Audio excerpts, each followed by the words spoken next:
নমস্কার বন্ধুরা, কেমন আছেন সবাই? আশা করি খুব ভালো আছেন। আমিও ভালো আছি।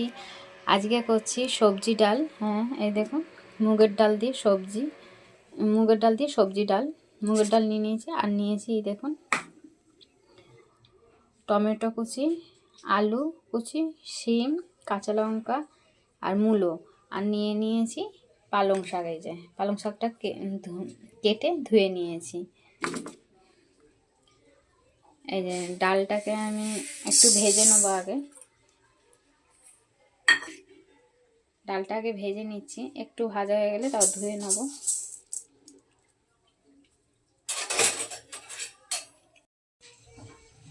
এই যে বন্ধুরা, আমার ডালটা ধুয়ে আমি জল দিয়ে দিয়েছি সিদ্ধ হতে। এবার এর মধ্যে আমি দিয়ে দিচ্ছি আলুটা হতে একটু টাইম লাগে বলে আলুটা আগে দিয়ে দিচ্ছি।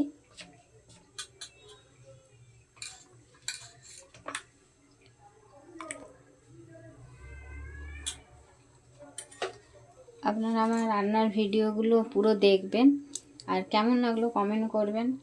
আর সাবস্ক্রাইব করেছেন, লাইক করছেন আমার ভিডিওগুলোতে, তার জন্য অনেক অনেক ধন্যবাদ আপনাদের। এভাবে পাশে থাকবেন, সাপোর্ট করবেন, অনেক ভালোবাসা দেবেন।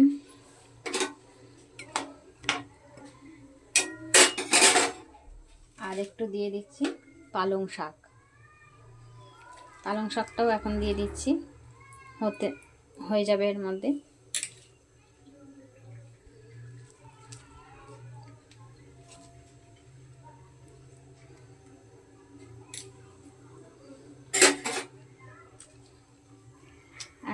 যারা এখনও পর্যন্ত আমার চ্যানেলটাকে সাবস্ক্রাইব করেননি, চ্যানেলটাকে সাবস্ক্রাইব করে পাশে থাকবেন আর সাপোর্ট করবেন। এটা এবার একটু হবে সিদ্ধ, ডালটা সিদ্ধ হয়ে গেলে তারপর বাদবাকি সবজিগুলো দেব। এই অনুযায়ী ডালটা আমার হয়ে গেছে, এবার আমি নামিয়ে নেবো। এই দেখুন, ডালটাও আমার সিদ্ধ হয়ে গেছে আর আলুটা সিদ্ধ হয়ে গেছে। এবার আমি নামিয়ে নিচ্ছি। তেলটা আমার গরম হয়ে গেছে। এর মধ্যে আমি এবার দিয়ে দিচ্ছি শুকনো লঙ্কা, তেজপাতা আর গোটা জিরে, সাদা দিয়ে দিলাম। এবার দিয়ে দেবো সবজিগুলো।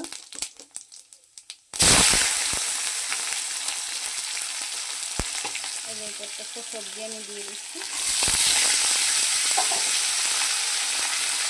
এটা একদমই নিরামিষ ডাল, সবজি ডাল। এটা খাওয়াও অনেক উপকার বন্ধুরা, বাচ্চা বড় সবার জন্য খুব উপকার। একবার বাড়িতে এইভাবে করে খেয়ে দেখবেন, খুব ভালো। আর পালং শাক তো উপকারী। এটা একটু ভাজা হবে। এর মধ্যে এবার আমি দিয়ে দেবো একটু চিনি, স্বাদের জন্য একটু চিনি দিয়ে দিচ্ছি।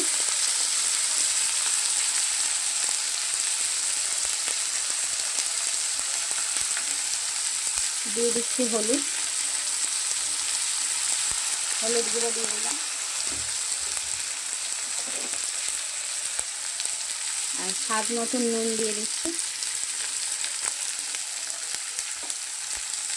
এটা একটু ভাজা হবে, তারপর আমি ডালটা দিয়ে দেবো।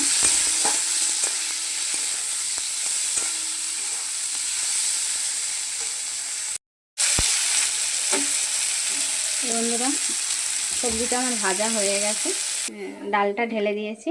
ডালটা একটু ফুটে এলে আমার কমপ্লিট হয়ে যাবে।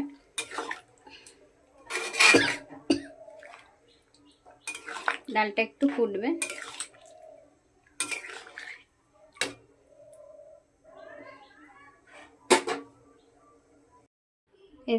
এই দেখুন বন্ধুরা, ডালটা আমার কমপ্লিট হয়ে গেছে। পালং সবজির ডাল। ভালো লাগলে চ্যানেলটাকে সাবস্ক্রাইব করবেন আর আমার রান্নার ভিডিওগুলো পুরো দেখবেন। আর কেমন লাগলো কমেন্ট করবেন। সুস্থ থাকবেন, ভালো থাকবেন। আজকের মতন নমস্কার।